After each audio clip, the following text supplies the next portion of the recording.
Assalamualaikum warahmatullahi wabarakatuh. Senang sekali Selma Gustiana bisa kembali hadir menjumpai pemirsa semuanya dalam program Expose Lebih Dekat, Lebih Santai. Pemirsa, tepat pada tanggal 25 Januari 2022 lalu, Indonesia baru saja merayakan Hari Gizi Nasional yang ke-62. Peringatan ini sebagai bentuk kesadaran untuk seluruh masyarakat Indonesia mengenai betapa pentingnya mencukupi kebutuhan gizi guna menunjang pertumbuhan tubuh dan juga kesehatan manusia. Oleh karena itu, masih dalam rangka peringatan Hari Gizi Nasional yang ke-62 ini, kita sudah menghadirkan kedua narasumber untuk berbincang-bincang bersama kita. Kita sapa yang pertama ada Dr. Slamet Budianto, SKM MKes. Ya. Ini selaku Kepala Dinas Kesehatan Kota Pekalongan. Assalamualaikum Bapak Budi. Waalaikumsalam Mbak Irma dan para pemirsa Barik TV semuanya ya. Iya. Apa kabar Bapak Budi? Alhamdulillah sehat. Alhamdulillah. Ini pasti sedang sibuk-sibuknya gencar vaksin booster ya Pak ya? Iya, ini saatnya untuk booster ya. Ini teman-teman yang Barik TV kapan nih? Kapan ya? Belum Ayo. ya? Saya sendiri belum Pak. Kemarin Kominfo sudah kita jadwalkan ya, tapi belum ini ya. Oke, tinggal menunggu waktunya saja. Oke. Baik. Lalu kita sapa narasumber kita yang kedua ini ada Bapak Ismanto SGZ selaku Ketua DPC Persagi Kota Pekalongan. Selamat siang Bapak. Selamat siang. Apa kabar? Waalaikumsalam. Ya, kabar baik. Ya, tetap semangat.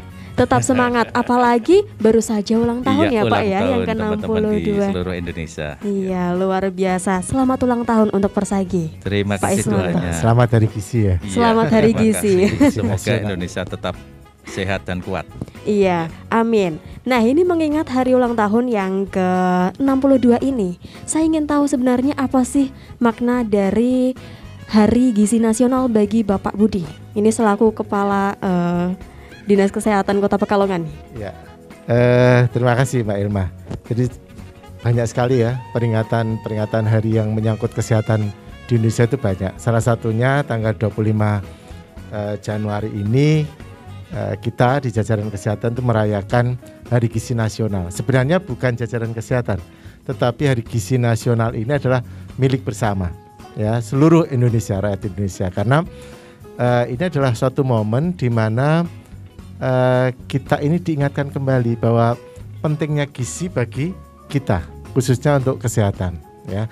Jadi gizi yang baik ini adalah kondisi yang diinginkan dari seluruh masyarakat Indonesia ini, bagaimana untuk bisa menjadi manusia yang unggul ya, sumber daya manusia yang unggul. Jadi ini bibitnya memang harus dari gizi yang baik begitu. Jadi ini momen di mana kita semuanya diingatkan bahwa bagaimana pentingnya gizi bagi kita semuanya. Merupakan momen untuk mengingatkan betapa pentingnya gizi bagi tubuh manusia seperti itu. Betul, ya. Untuk Bapak Ismanto sendiri ini selaku ketua dari Persagi ini bagaimana makna dari Hari Gizi, Pak? Ya, tadi sudah disampaikan oleh Kepala Dinas, kita juga mensikapi untuk Persatuan Ahli Gizi ya Indonesia, bahwa momen ini kita jadikan momen yang sangat penting ya, terutama pada masa pandemi ini ya. Karena memang pada masa pandemi ini kita harus lebih meningkatkan komitmen dan mempererat kerjasama. Jadi untuk tema yang pada kesempatan ini itu untuk mencegah stunting dan obesitas itu kita perlu menggalang semua elemen yang ada di bangsa Indonesia ini untuk meningkatkan kualitas kesehatan masyarakat itu dengan cara konvergensi atau keroyokan, istilahnya bahasa Pekalongannya itu keroyokan. Jadi harus digarap bersama-sama. Nah, kita pada momen ini kita merupakan suatu cambuk bagi kita. Kita harus bergerak apa yang perlu kita sumbangkan kepada negara ini sehingga dengan gizi yang seimbang itu keluarga akan tercipta menjadi sehat, negara akan menjadi kuat. Itu yang harapan sehingga negara kita itu bisa berkembang. Baik, berarti bisa dikatakan bahwa gizi yang sehat ini menjadi pondasi untuk generasi-generasi yang hebat. Iya, seperti betul. itu ya Pak Ismanto. Nah, mengenai untuk tema dari Hari Gizi Nasional ini sendiri kan aksi bersama cegah stunting dan juga obesitas. Ini bagaimana? Apakah kenapa harus stunting dan juga obesitas? Apakah ada keterkaitan antara keduanya Pak Budi? Jadi ini sesuatu yang bertolak belakang ya. Nah itu. Jadi di satu sisi ada yang mengalami gizi kurang, di satu sisi ada yang gizi lebih, obesitas. Nah, ini satu kondisi di mana kita ini memang saat ini dihadapkan pada masalah gizi ganda. Ya, masalah gizi ganda di mana kita ini belum bisa menyelesaikan masalah gizi kurang. Ya. Di banyak tempat balita-balita kita itu masih banyak yang mengalami gizi kurang. Bahkan juga mungkin ibu-ibu yang waktu hamil itu banyak yang mengalami gizi kurang ya, Mbak Ilma, saya kira enggak ya, bukan ya? Ya kalau saya aman. Ini, kalau saya sama Pak Is ini kayaknya gizi lebih ini ya. Jadi di satu sisi kita itu masih dihadapkan banyak sekali ya di lapangan tuh kondisi real bahwa kondisi balita kita banyak yang kekurangan gizi. Tetapi di satu sisi kita saat ini juga dihadapkan pada banyaknya munculnya balita-balita ini kecenderungannya itu justru gemuk dan obesitas. Dan kesalahan kita itu sering mengapresiasikan ketika balita itu sangat gemuk dan obesitas itu menyenangkan begitu. Malah jadi dianggap lucu. Bagi orang tua itu mungkin anak ini kok lucu gitu ya. Jadi bukan melihatnya dari sisi oh ini kelebihan gizi nih, nggak baik juga untuk. Jadi yang baik itu memang gizi di mana kondisi tubuh kita itu adalah gizinya adalah normal gitu. Yang harapannya kan begitu. Nah ini dengan tema ini kita diingatkan bahwa kita saat ini itu dihadapkan pada dua masalah itu ya.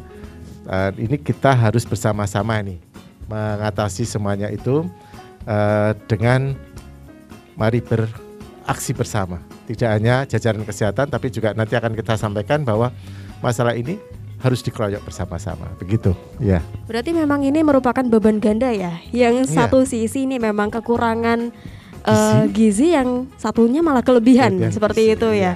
Oke, baik Pak Ismanto mau menambahkan? Iya. Untuk tema pada tahun ini memang kita ngambil aksi bersama cegah stunting dan obesitas. Itu kita sejalan dengan program dari Bapak Presiden ya, itu dari Perpres nomor 72 tahun 2021 itu tentang percepatan penurunan stunting.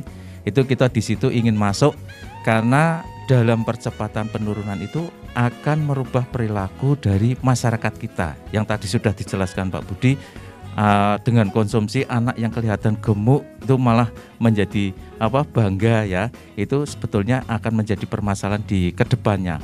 Nah ini kita ingin merubah perilaku untuk terutama pola konsumsi pada masyarakat sehingga nanti kebutuhan kecukupan dari orang itu atau tubuh manusia itu akan sesuai dengan yang dibutuhkan sehingga nanti tidak akan terjadi kekurangan ataupun kelebihan.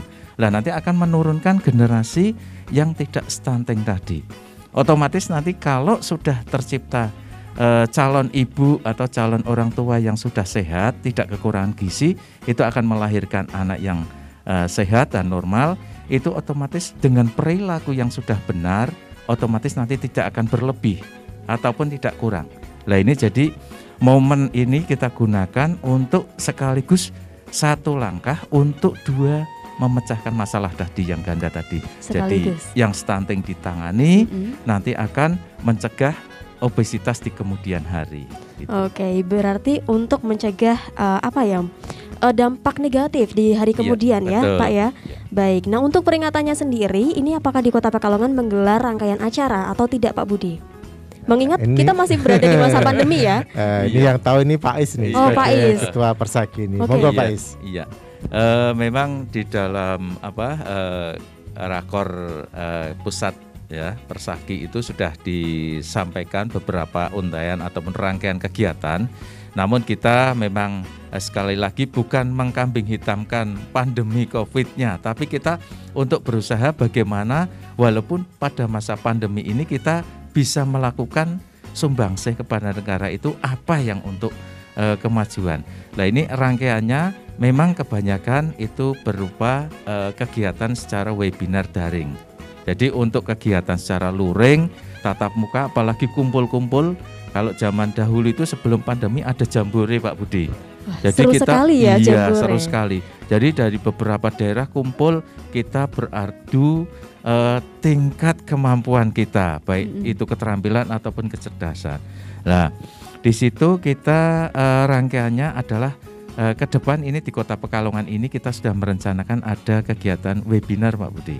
Jadi ada Nutribinar ya, dua-dua itu nanti yang memang bunyinya kita tidak secara langsung ke stunting atau obesitas, tapi kita akan mengupas diet kekinian untuk generasi Z. Nah ini supaya bisa menarik kemana nanti arahnya, ya kita nanti akan mengerucut kepada pencegahan stunting dan obesitas, karena ini nanti akan memotong rantai siklus kehidupan pada generasi Z tersebut supaya tidak melahirkan generasi yang stunting ataupun obesitas di kemudian hari. Oke, intinya semua dilakukan agar generasi Indonesia ini semakin lebih baik lagi ke depannya, seperti itu. Nah, untuk webinarnya jadi kalau di kami ini Dinas Kesehatan tugasnya adalah mendorong semua organisasi profesi untuk bisa melaksanakan pembinaan, pengembangan organisasi profesinya dengan baik, dan kami siap ketika nanti dibutuhkan dalam momen-momen apapun yang dilaksanakan oleh semua organisasi profesi. Gitu. Nah ini salah satunya ada kegiatan webinar ini sendiri ya. Untuk webinarnya kapan dilaksanakan Pak? Kita rencana untuk webinar Nutribinar itu direncanakan tanggal 12 Februari. Karena untuk peringatan Hari Gizi Nasional itu dari pusat memberikan waktu kita seluas mungkin antara bulan tanggal 25 Januari sampai bulan Februari. Nah kita Februari biasanya kesehatan itu kan ada bulan vitamin A. Nah itu untuk memeriahkan juga. Oke, biar sekalian ya. Untuk kegiatan selain webinar, kita juga ada kegiatan bakti sosial. Ini bakti sosial biasanya teman-teman dari sejak awal tahun kita sudah mengumpulkan ataupun komitmen untuk memberikan bantuan sesuai dengan kemampuan organisasi kita. Kita ada bantuan untuk sembako kepada di daerah yang mengalami bencana atau yang memerlukan bantuan tersebut. Kemudian ada penyuluhan ataupun kampanye. Ini yang kita rencanakan biasanya kita melakukan di tempat-tempat umum yang banyak orang datang ke situ berolahraga atau beraktivitas fisik. Lah kita memberikan penyuluhan ataupun tes untuk IMT-nya biasanya. Oke, berarti selain ada kegiatan webinar itu biasanya dari Persagi memang ada bakti sosial dan betul. Juga penyuluhan. Tapi selama pandemi apakah kegiatan itu tetap berjalan, Pak? Kita untuk yang bakti sosial kita tetap laksanakan karena kita memberikan paket bantuan ya. Itu yang sukarela dari anggota ya, murni anggota itu dengan menyisihkan ya, merasa sebagai sesama lah kita akan memberikan kepada mereka yang berhak untuk dibantu.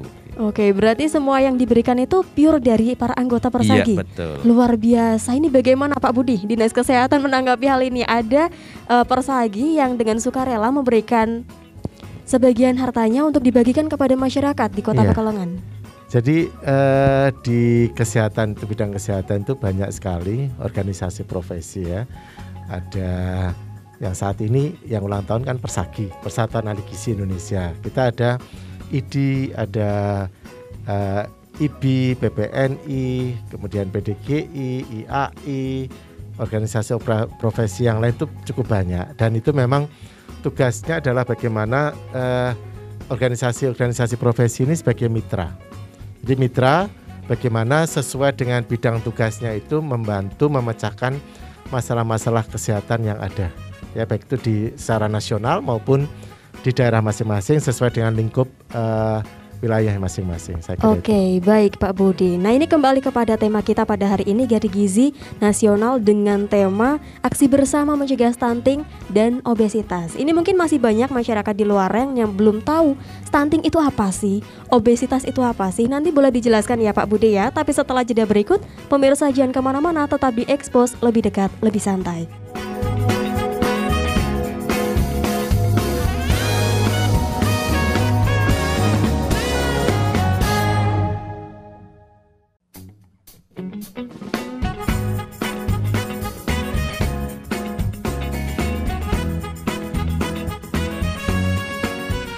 Pemirsa, kembali lagi di program Expose Lebih Dekat Lebih Santai, masih bersama dengan Pak Budi dan juga Pak Ismanto. Masih betah Pak di sini? Masih betah ya? Masih, insya Allah. Oke. Tadi katanya kurang santai, jadi kita bikin lebih santai lebih lagi. Santai aja ya, lebih gitu santai ya, lagi. ya. Oke, sebelum jeda tadi kita sudah sempat membahas, ini mau dijawab Pak Budi dulu atau Pak Ismanto, bebas terserah ya. Mengenai Saling melengkapi. saling melengkapi. Mengenai pengertian dari stunting, karena masyarakat di luaran memang masih banyak yang belum mengerti Pak. Stunting itu apa? Obesitas apa? Boleh dijelaskan? Ya, nanti Pak Is menambahkan ya Pak Is ya. Jadi yang namanya stunting itu adalah kondisi seseorang itu atau bayi balita ya, dalam balita mengalami gagal tumbuh ya. Gagal tumbuh yang disebabkan karena kekurangan gizi secara terus-menerus, secara kronis ya. Jadi rasa terus-menerus itu berarti dalam waktu yang cukup lama. Ya. Jadi ketika seseorang itu mengalami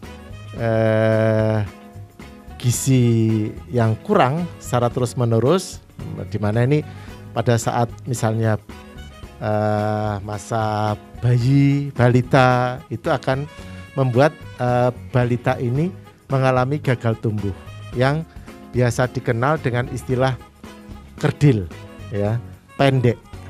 Ya, jadi stunting itu kalau identik dengan istilah kerdil atau pendek ya. Jadi karena dia mengalami gagal tumbuh, dan yang lebih parah lagi ketika balita ini ketika dia mengalami kekurangan gizi secara terus-menerus, secara kronis, itu ini akan berdampak kepada nanti secara metabolisme tubuhnya itu juga akan mengalami gangguan yang menyebabkan mereka itu juga akan nanti berdampak kepada ketika mengalami perkembangan otak secara kognitif, itu juga mempengaruhi ya. Secara kognitif mereka akan lebih, mohon maaf nih, misalnya secara kecerdasan dia juga akan berpengaruh, kemudian kegiatan motoriknya juga akan berpengaruh. Nah, itu yang menyebabkan yang namanya stunting ini menjadi masalah yang luar biasa ya. Kalau tidak kita pecahkan, nanti kita berharap masalah ini bisa kita atasi supaya nanti Indonesia ini menghasilkan generasi-generasi yang emas ya, generasi yang bisa tumbuh dengan baik, memiliki kecerdasan, memiliki secara fisik juga cukup baik, jadi semuanya baik gitu ya, sehingga Indonesia ini memiliki daya saing terhadap sumber daya manusia ke depannya, seperti itu. Oke, berarti selain mempengaruhi dari fisik anak tersebut, juga mempengaruhi cara berpikirnya juga ya Pak El? Oke, berarti ini merupakan bahaya stunting yang perlu diwaspadai untuk kita semua sebagai warga Indonesia, karena dampaknya memang untuk jangka panjang, seperti itu. Pak Ismanto, bagaimana Pak penjelasan dari Bapak selaku seorang ahli gizi? Iya. Tadi sudah disampaikan, untuk memang stunting itu adalah gangguan pada pertumbuhan dan perkembangannya. Itu tadi sudah disampaikan, yang mana ini nanti akan berpengaruh pada selain pertumbuhan dan perkembangannya juga dia akan mengalami 3G. Ini yang dikhawatirkan seperti itu. Apa itu? 3G itu adalah yang gagal tumbuh. Jadi dia tidak bisa tinggi seperti lumrahnya anak yang tidak kekurangan gizi. Jadi perawakannya dia akan pendek. Kemudian G yang kedua itu gagal dalam perkembangannya, dalam kognitifnya, sehingga dia tidak bisa tumbuh, kecerdasannya tidak akan bisa menyamai orang yang tidak kekurangan gizi. Karena ini dari pada saat terutama untuk 1000 hari pertama kehidupan itu adalah yang paling krusial sekali ya. Masa emasnya. Iya, masa emas itu, karena 80% otak itu dibentuk saat sampai anak usia 2 tahun. Nah, ini kalau pada usia itu dia mengalami kegagalan tumbuh dan perkembangan, sel otak itu tidak bisa tumbuh dengan baik. Jadi ujung sarafnya itu tidak akan seperti anak yang gizinya baik, sehingga yang menyebabkan memorinya itu tidak bisa menyimpan lebih banyak atau respon terhadap sekitar dan keadaan di lingkungan itu tidak akan lebih cepat.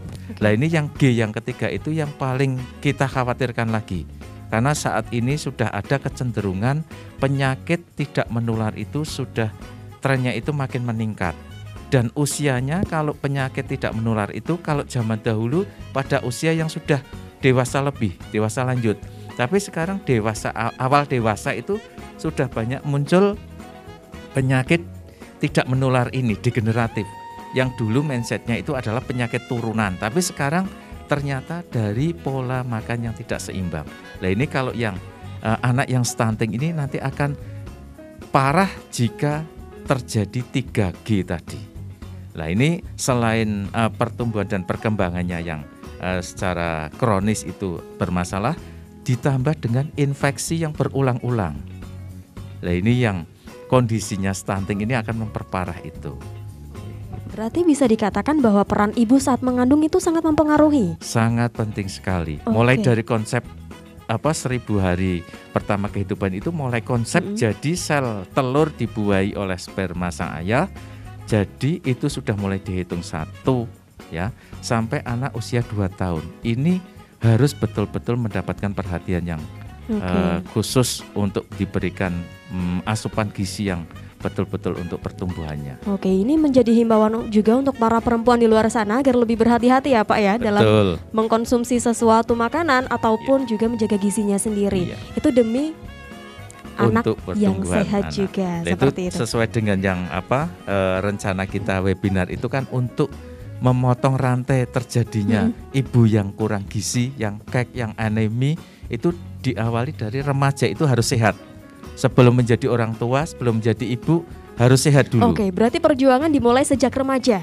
Kita potong di situ supaya tidak terjadi siklusnya berulang dan berkelanjutan. Oke, tapi untuk ciri-ciri stunting sendiri secara spesifik selain dari tadi pertumbuhannya tidak normal seperti yang lain, apalagi Pak Kalau Ismanto? kita lihat ciri-cirinya ya.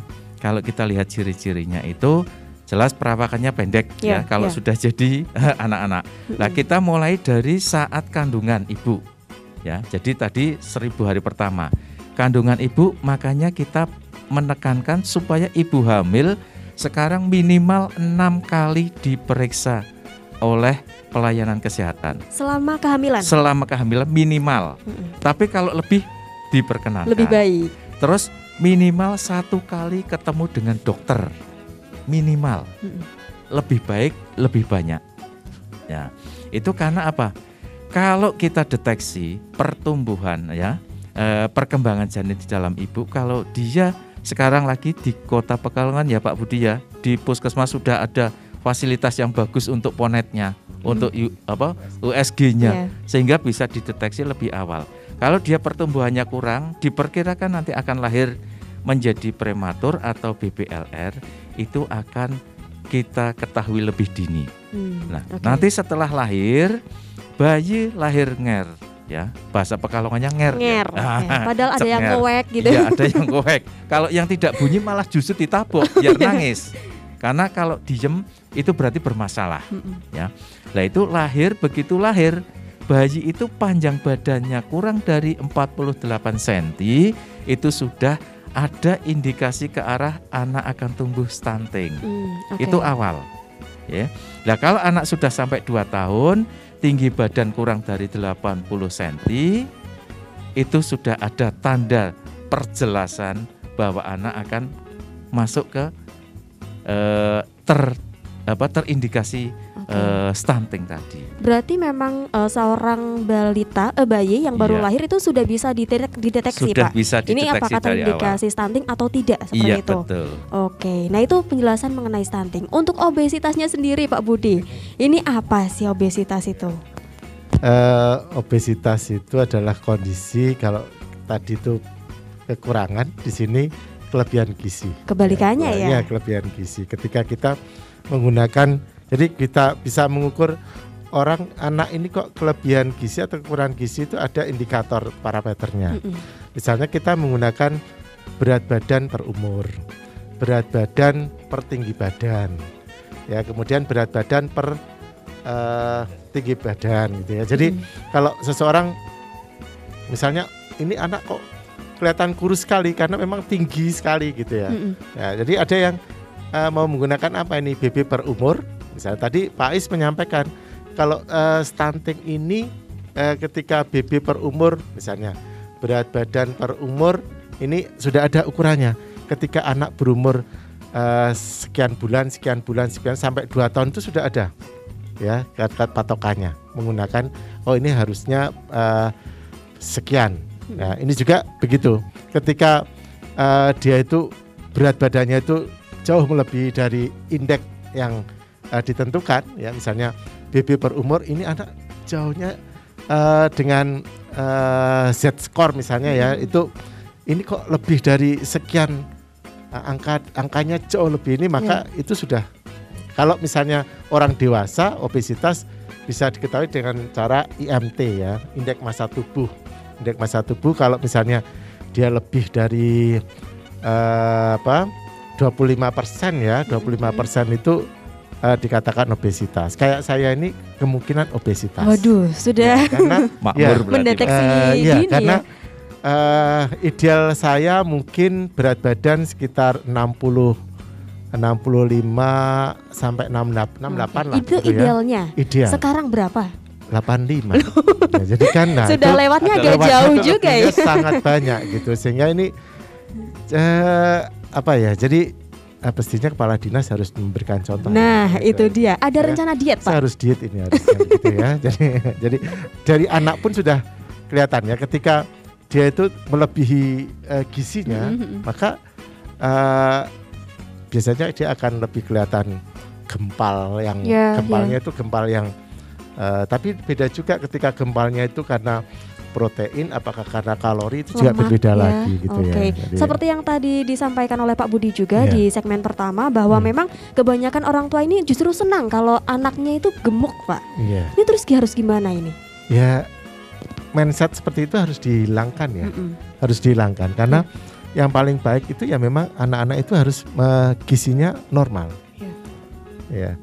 Tapi bukan berarti kalau sudah tua tidak normal, nggak apa-apa. Kayak saya ini juga harusnya menjadi gizi normal ya, begitu ya. Jadi anak-anak ini karena dampaknya ketika seseorang itu gizinya lebih juga. Tadi Pak Ismanto sudah menyampaikan. Jadi ketika seseorang itu dari kecil sudah mengalami kelebihan gizi ya, di mana saya yakin itu ya bahwa ketika anak sudah mengalami kelebihan gizi sejak awal, itu dia juga akan berpengaruh terhadap metabolisme di dalam tubuhnya, sehingga mungkin organ-organ yang ada di dalam tubuhnya itu akan bekerja tidak normal, ya tidak normal, sehingga bisa tadi dikatakan kalau anak-anak sekarang itu kecenderungannya ya ketika sudah belum dewasa aja sudah menderita berbagai macam penyakit degeneratif ya. Jadi ada yang saat ini kayak DM, diabetes mellitus itu juga tidak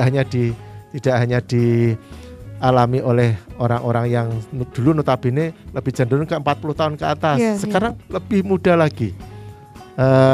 Kesini-kesini itu semakin banyak teman-teman kita yang masih muda tetapi mengalami penyakit degeneratif. Karena memang kita sendiri juga disuguhi dengan makanan-makanan seperti junk food seperti itu. Jadi bisa juga gagal ginjal atau yang lain, penyakit degeneratif lain itu juga banyak ya, seperti hipertensi ya sejak kecil karena mungkin dia sudah terbiasa dengan pola hidup yang kurang sehat, makan dan kondisi tubuh yang tidak ideal seperti itu. Oke, baik. Nah ini mungkin masyarakat di luaran juga masih banyak yang mengira bahwa ini badan kecil atau badan besar dari seorang anak ini katanya keturunan dari keluarga. Ini bagaimana Pak Ismanto menanggapi hal ini? Tapi nanti kita akan menjawabnya Pak Ismanto. Jangan kemana-mana pemirsa, tetap di Expose, lebih dekat, lebih santai.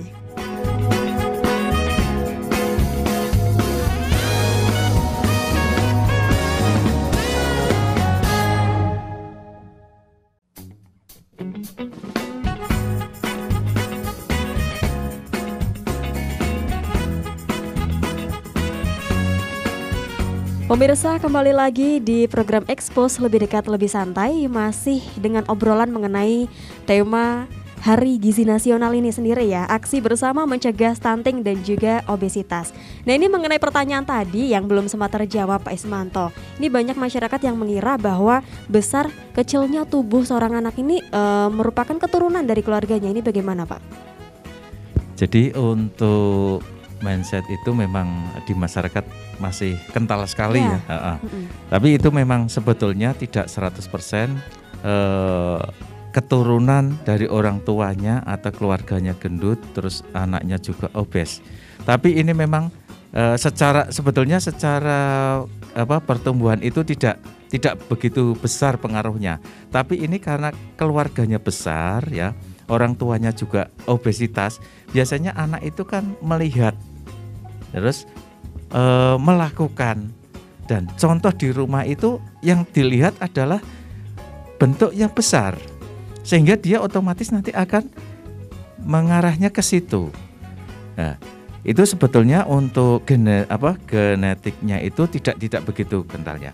Karena pengaruh dari obesitas itu sebetulnya adanya perilaku. Tadi sudah di awal kita bahas tentang perilaku pola makan yang tidak seimbang.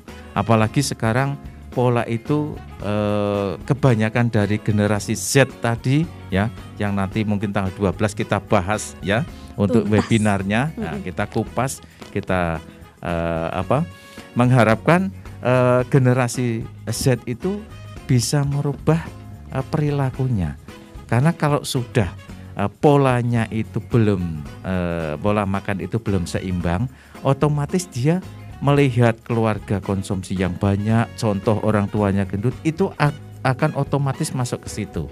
Nah ini perlu kita merubah perilaku itu. Kalau perilaku pola makan yang sudah seimbang, saya kira untuk asupan dan aktivitasnya balance ya, itu tidak akan terjadi penimbunan sisa atau energi yang ada di dalam tubuh kita. Jadi apa yang kita masukkan dengan yang kita keluarkan akan sama, sehingga tidak ada berlebih di dalam tubuh. Ya. Kemudian faktor psikologis juga ini yang berpengaruh. Ya, jadi banyak faktor yang mempengaruhi seseorang itu bisa muncul obesitas atau tidak.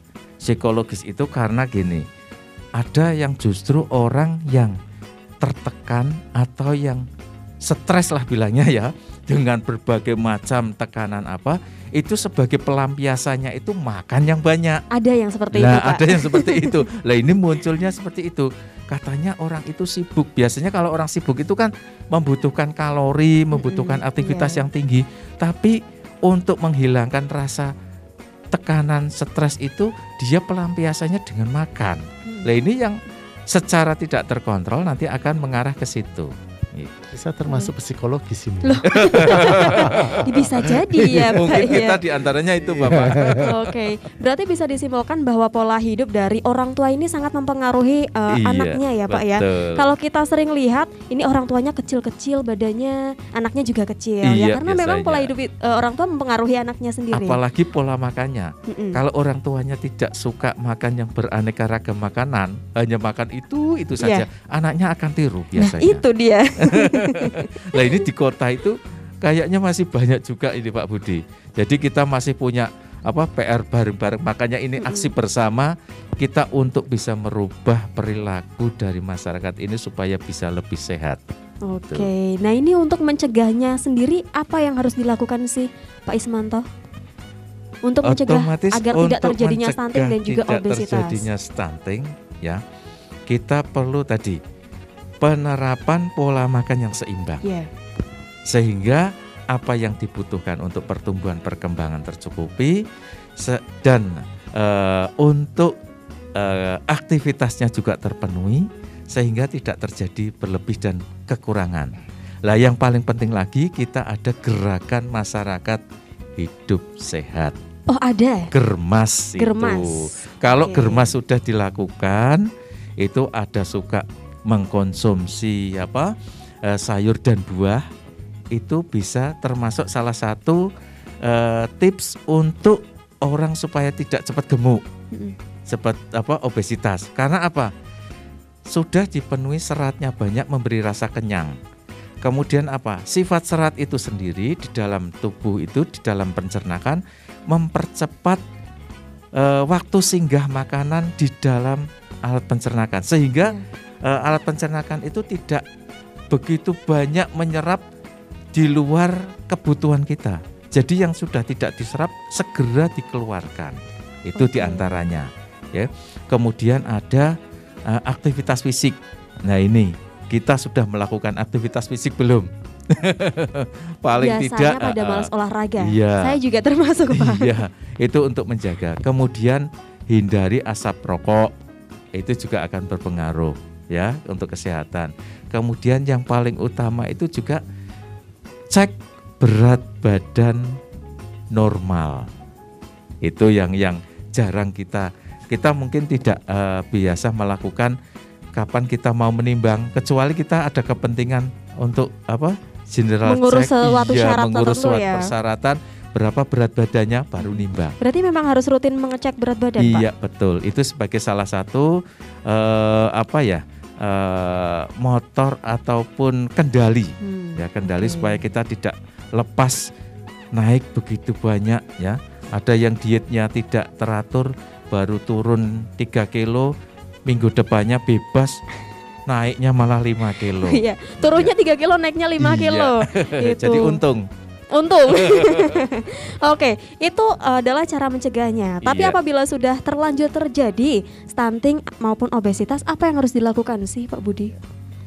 Jadi kalau mohon maaf nih, saya menambahkan dulu dari silakan. Pak Ais tadi ya, bahwa sebenarnya masalah stunting dan obesitas itu, kalau yang terutama ini yang ada beberapa, terutama yang stunting itu ada 4 aspek ya. Yang pertama adalah pola asuh yang salah. Ya, pola asuh ini termasuk bagaimana memberikan pola gizi kepada anak-anak yang salah. Ya, jadi itu tadi. Jadi ketika anak-anak ini membutuhkan gizi, misalnya pada saat pertumbuhan dia yang lebih banyak adalah protein. Jangan justru sebaliknya, kelihatan besar tapi proteinnya dikit.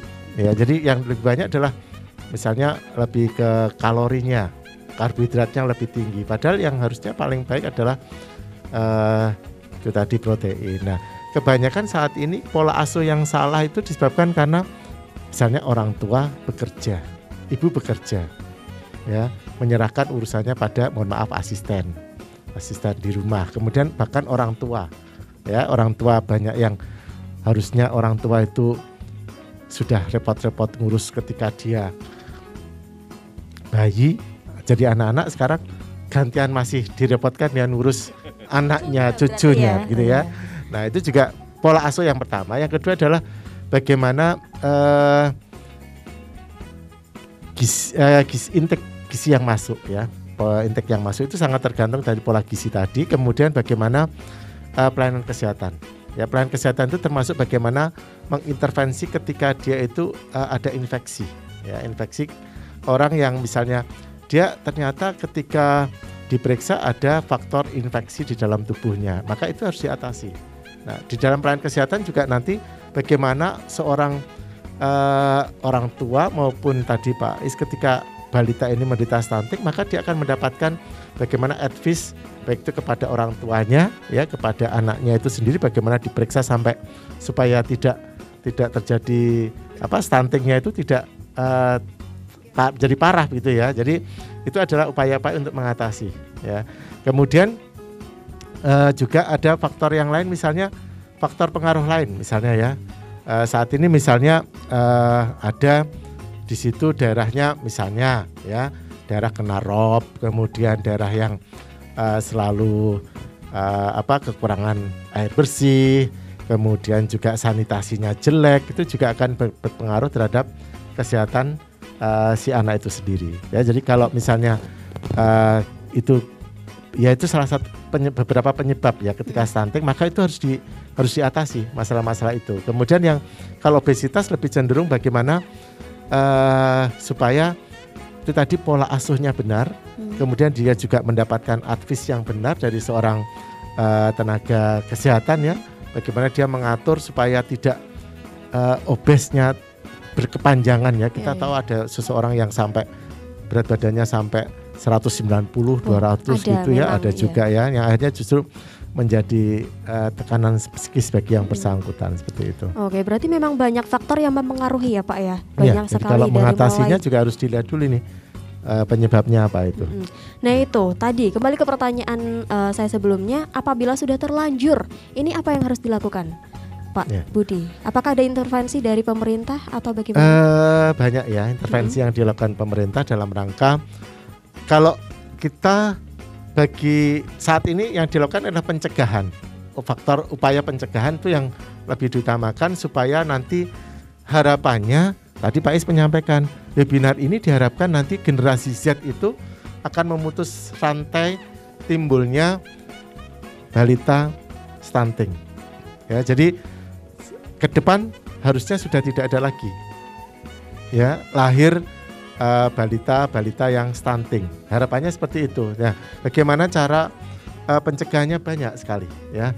Yang dimana kita ada yang namanya intervensi gizi itu termasuk dalam kategori spesifik yang dilakukan oleh teman-teman kesehatan, dan juga ada yang intervensi gizi secara spesifik sensitif ya. Sensitif itu dari berbagai macam sektor yang terlibat ya. Misalnya ada unsur PKK, ada pendidikan PAUD gitu ya. Jadi sejak dini itu akan dikenalkan mereka itu dengan sesuatu yang benar tentang gizi itu seperti apa ya. Oke. Ya, jadi ada integrasi tadi, makanya ada rencana aksi bersama konvergensi itu karena tidak mungkin kesehatan itu dipecahkan sendiri oleh orang kesehatan. Rata-rata kalau di dalam penelitian-penelitian yang ada itu orang kesehatan itu hanya bisa mampu berpartisipasi sebanyak 20-25%. Sisanya itu adalah hasil kolaborasi dari sektor-sektor terkait. Berbagai pihak seperti itu ya. Okay. Oke, Pak Ismanto mau menambahkan Pak? Ya, jadi memang tadi yang disampaikan memang betul ya. Karena kalau kesehatan berjalan sendiri mustahil ya, karena tadi dari intervensi yang spesifik itu hanya memberikan kontribusi paling tinggi 20-30% ya Pak Budi ya. Nah itu hanya gitu, berarti kalau 30%, maksimal 30% itu jelas mustahil tidak akan terselesaikan. Lah yang 70-80% itu yang sangat dibutuhkan untuk bisa konvergensi. Karena selama ini ya itu untuk konvergensi itu belum bisa terwujud. Jadi sudah dilakukan intervensi-intervensi di sektor tersebut, tapi belum bisa bareng, sehingga hasilnya belum maksimal. Nah ini dengan adanya Perpres tadi 72 ini, diharapkan dari semua sektor itu bisa mengerucut, mengarah pada sasaran, waktu, dan tempat yang sama, sehingga bisa menuntaskan atau membuat mudah-mudahan zero kasus stunting yang muncul. Kalau menurunkan kasus yang sudah ada, kemungkinan sangat berat sekali. Tapi yang bisa kita cegah tadi dengan memutus rantai itu, diharapkan tidak muncul kasus-kasus stunting baru.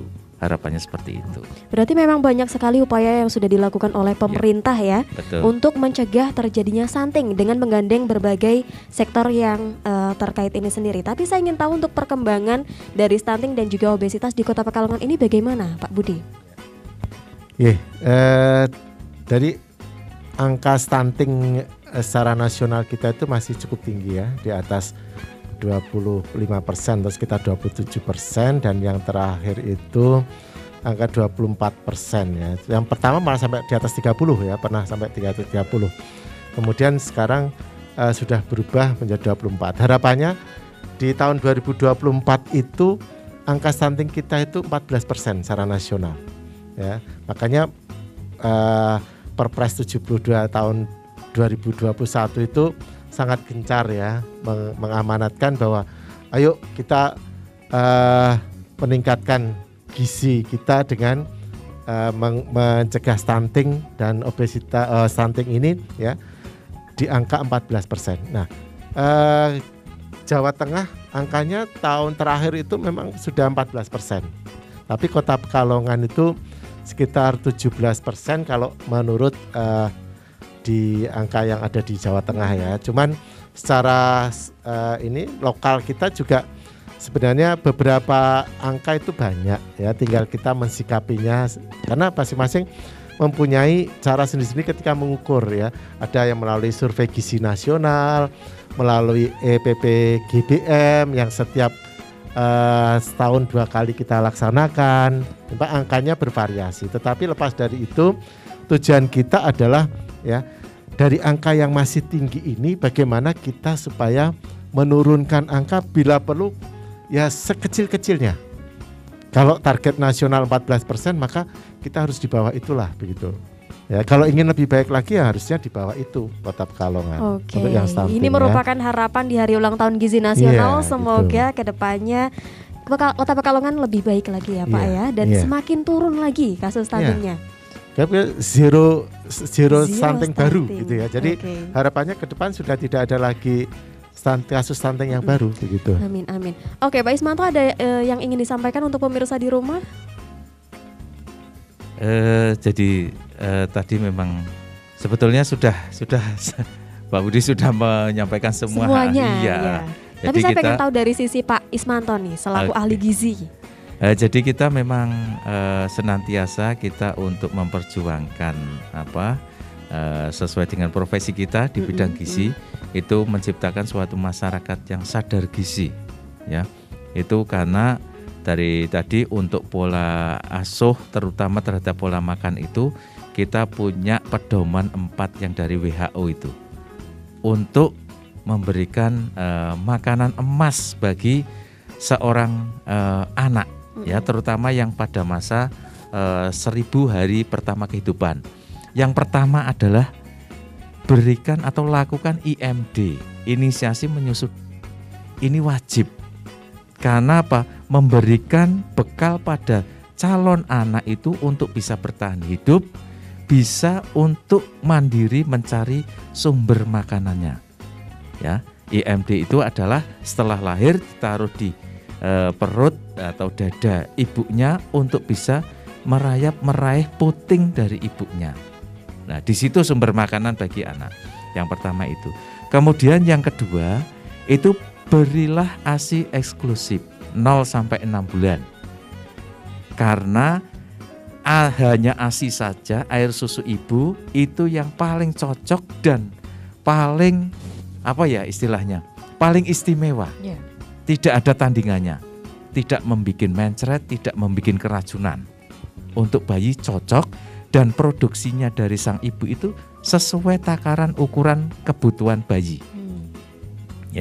Kemudian yang ketiga itu adalah memberikan makanan pendamping MPASI, makanan pendamping air susu ibu. Ini sesuai dengan tahapan umurnya. Ini di Pekalongan sudah dilaksanakan Pak Budi untuk PMBA, pemberian makanan pada bayi dan anak. Itu umur sekian sampai sekian harus diberi yang bagaimana, umur sekian sampai sekian diberi makan apa, berapa takarannya ya. Karena bayi baru lahir ukuran lambungnya juga sebesar kelereng, untuk sampai 1 minggu sebesar bola bekel. Itu kalau diberikan makanan pendamping sebelum usianya 6 bulan, itu bayi tidak akan muat. Itu malah justru akan bermasalah. Pernah kasus ya diberikan makanan seperti itu malah jadi tersedak. Kemudian diberikan ASI sampai usia 2 tahun. Itu yang menjadi keberhasilan anak supaya tidak terjadi stunting. Oke, baik, terima kasih banyak Pak Ismanto. Kita terhambat waktu nih Pak ya. Kita harus akhiri juga karena memang waktunya sudah selesai. Sebenarnya masih banyak yang ingin saya sampaikan dan masih pengen banyak juga ngobrol-ngobrol dengan Pak Budi dan juga Pak Ismanto. Karena memang terbatas waktu, jadi kita lanjut di lain waktu. Sekali lagi terima kasih untuk Pak Ismanto dan juga Pak Budi. Semoga informasinya bermanfaat untuk pemirsa di rumah semuanya. Sehat selalu untuk Pak Budi dan juga Pak Ismanto. Amin. Nah, pemirsa, itu dia Expose episode kali ini. Mari kita galakan bersama aksi cegah stunting dan juga obesitas demi ciptakan generasi sehat yang berprestasi. Selamat Hari Gizi Nasional. Saya Ilma pamit. Wassalamualaikum. Sampai jumpa.